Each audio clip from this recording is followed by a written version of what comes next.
Estimados amigos, nuevamente un saludo cordial para todos y cada uno de ustedes.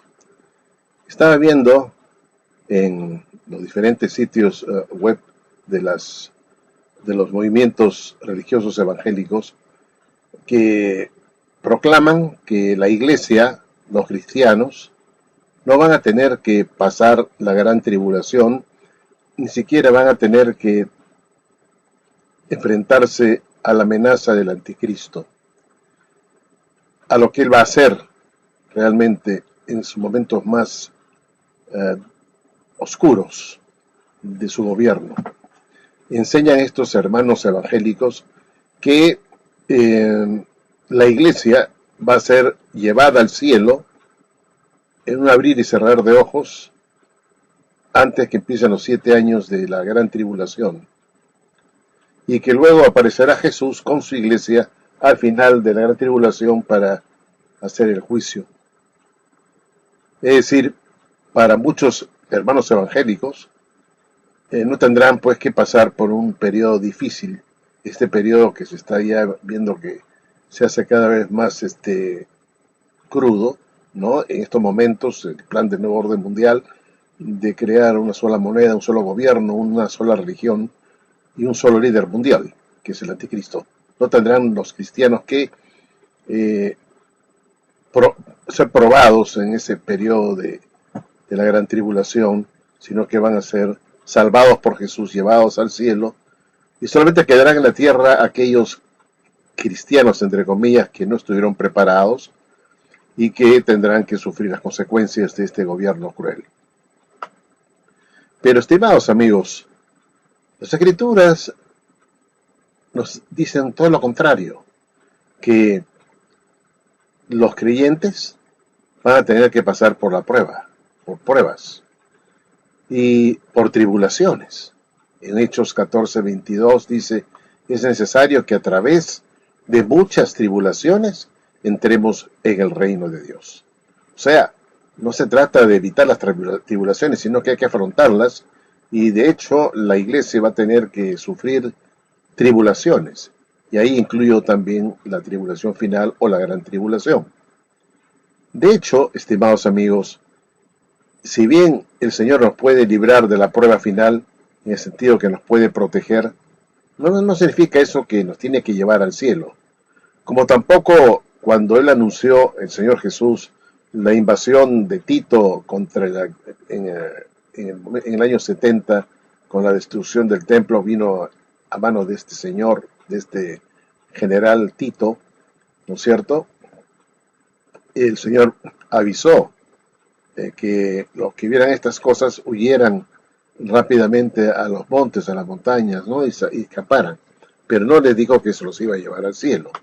Y de hecho, aquellos que demoraron en salir, pues tuvieron que pagar las consecuencias. Pero históricamente, los emperadores romanos persiguieron a la iglesia duramente en los primeros 3 siglos de la era cristiana, ¿no es cierto? Y muchos cristianos murieron de una forma cruel, atroz, ya sea en los coliseos o ya sea quemados vivos como antorchas. Y esto está registrado en la historia.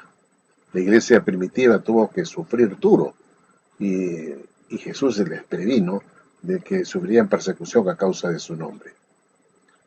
Y esto también se proyecta para nuestra generación, porque hoy en día también se nos habla en las Escrituras que en los últimos tiempos, antes que Jesús venga, y Jesús lo dijo, habría pues guerras, terremotos, hambres, y también creyentes que se entregarían unos a otros, y habría pues una deserción dentro de la iglesia, y el amor de muchos se enfriaría, dice las Escrituras. Y dijo además que los que permanecieran fieles hasta el fin, ese sería salvo. Hasta el fin, no solamente el principio de los 7 años, sino hasta el fin, al fin de toda esta era maligna. Y en Mateo 24, estimados amigos, Jesús habla que después de la tribulación de aquellos días, el sol se iba a oscurecer y la luna no daría su resplandor, ¿no? La luna, el sol no darían su brillo, su luz. Y entonces, después de esto, caerían meteoritos, estrellas de los cielos, ¿no es cierto? Y luego aparecería la señal del Hijo del Hombre viniendo con los ángeles de su poder, no con los santos, sino con los ángeles de su poder.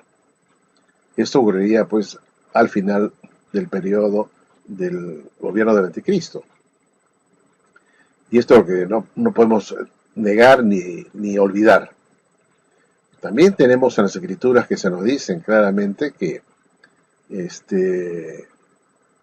los que habrán sido decapitados dirán pues al Señor, ¿por qué no vengas? ¿Y por qué no vengas ya nuestra sangre, aquellos que nos han matado, ¿no es cierto? ¿Por qué no nos vengas, Señor? ¿No? Y vi las almas de los decapitados. Entonces, estos decapitados, ¿quiénes son? Indudablemente que en el primer siglo no se usaba la decapitación, ¿no? Los cristianos primitivos murieron de formas distintas, pero no por decapitación. Esto sí se daría en estos tiempos en donde existe pues la guillotina, ¿no es cierto? Y existen estos musulmanes locos que también lo degollan a uno y le quitan la cabeza, ¿no? Eso se cumpliría en los tiempos finales. Señor, ¿por qué no vengas a aquellos que nos han asesinado? Y vi las almas de los que habían sido decapitados. O sea, no me vengan con el cuento, pues, de que la iglesia va a ser salvada de este periodo terrible de la historia, este periodo de la gran tribulación. Además, Apocalipsis capítulo 7, se ve una grande muchedumbre que sale o que pasa a través de la gran tribulación, no que es retirada la gran tribulación, sino que pasa victoriosa la gran tribulación y son vestidos de ropas blancas. Así que todo indica que la iglesia sí va a enfrentar un tiempo terrible que se llama la gran tribulación y los que permanezcan fieles se salvarán. Cuando se nos dice que no aceptemos la marca de la bestia, ¿no? Porque los que lo aceptan van a ser, digamos, rechazados, o sea, si un cristiano acepta esta marca de la bestia, será pues prácticamente ya rechazado, ya no entrará en el reino. Así que, estimados amigos, esto significa que en el periodo del anticristo habrá cristianos que tendrán que decidir si aceptan o no la marca de la bestia. Y los que son fieles, los que son hombres realmente comprometidos con el Señor, tendrán que decir, no lo vamos a aceptar. Esto implica que habrá cristianos fieles en la tierra que tendrán la oportunidad y la opción de aceptar o no la marca de la bestia. Si no, no lo diría la Biblia. La Biblia dice que aquel que lo acepta, aquel que se deja marcar, pues simplemente está perdido.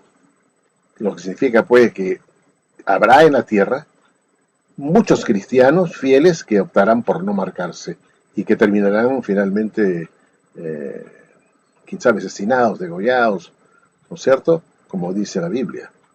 Así que no nos dejemos engañar por este cuento novedoso del rapto secreto de la iglesia que se inventó allá por el siglo XIX o XVIII, por ahí creo que fue el siglo XIX, en 1800 y tanto. Un tal Darby creo que fue pues una mujer McDonald, ¿no?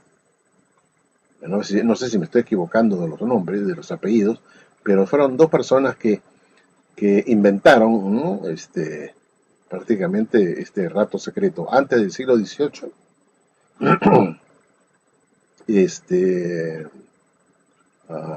Nada se sabía de un rapto secreto de la iglesia.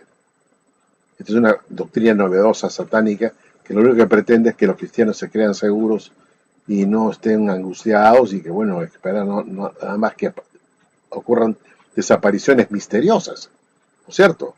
Van a desaparecer un montón de gente en la tierra, como por arte de magia. Eso es lo que enseñan los que sostienen el rapto secreto de la iglesia 7 años antes antes que comience el periodo de 7 años del anticristo. Esto es falso, es una promesa o una enseñanza hecha por los predicadores modernos de hoy que tienen temor de afrontar este problema del anticristo, esta amenaza del anticristo, y han optado por inventar un escape, que es que Dios va a venir, o Jesús va a venir a llevarse a la iglesia antes de la gran tribulación, cuando vemos que cuando Él venga, vendrá después de la gran tribulación, según Mateo 24, 29 y 30. Entonces, ¿a quién le vamos a creer? ¿A la Biblia? ¿Le vamos a creer nosotros a estos falsos predicadores de hoy? Bueno, estimados amigos, gracias y será hasta un próximo video.